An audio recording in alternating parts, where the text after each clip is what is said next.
कटिहार कभी जमाने में बड़ा मशहूर था, क्योंकि यहां से लगकर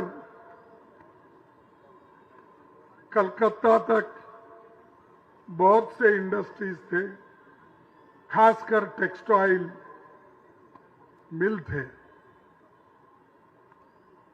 और उससे हजारों लोगों को एम्प्लॉयमेंट मिलता था।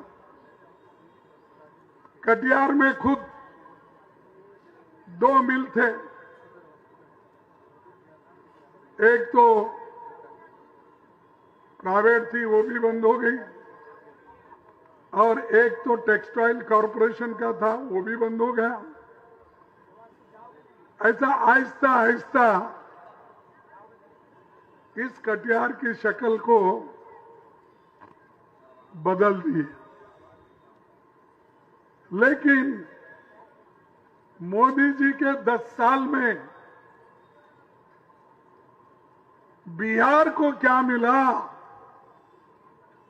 बिहार को कौन सी चीजें बीजेपी के प्रधानमंत्री मोदी जी लाए, आप बताइए। तोड़फोड़ सरकार तो बनाते रहे।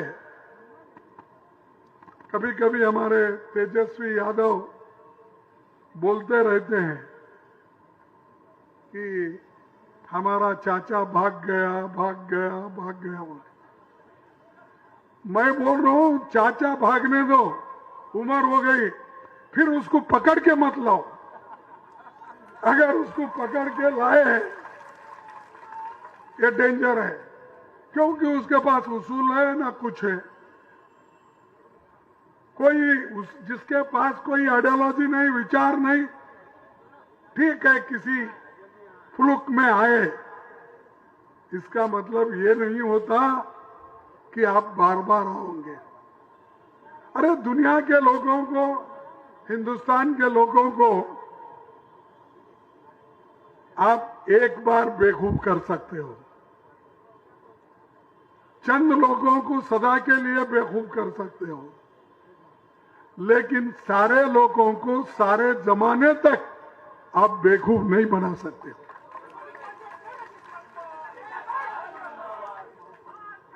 तो आज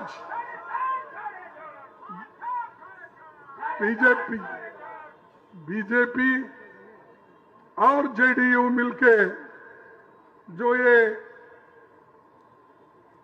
लोगों को फंसाने का काम फिर कर रहे हैं, आप उससे होशियार रहिए। बिहार में जबरदस्त महागठबंधन की यूनिटी है, और ये यूनिटी कोई तोड़ नहीं सकता।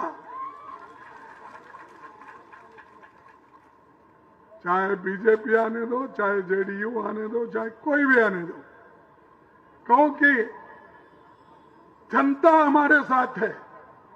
लीडर चले गए, अब जब लीडर चले जाता है, उसके साथ सारे के सारे तो नहीं जाते।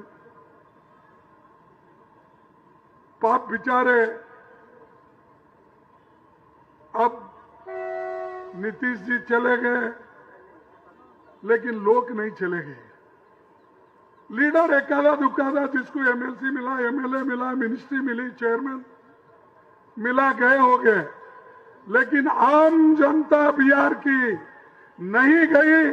वो कांग्रेस के साथ, आरजेडी के साथ, अलायंस के जो कम्युनिस्ट है, सभी के साथ आज है, और लड़ने की ताकत हम रखते हैं, और देश को बचाने की ताकत रखते हैं।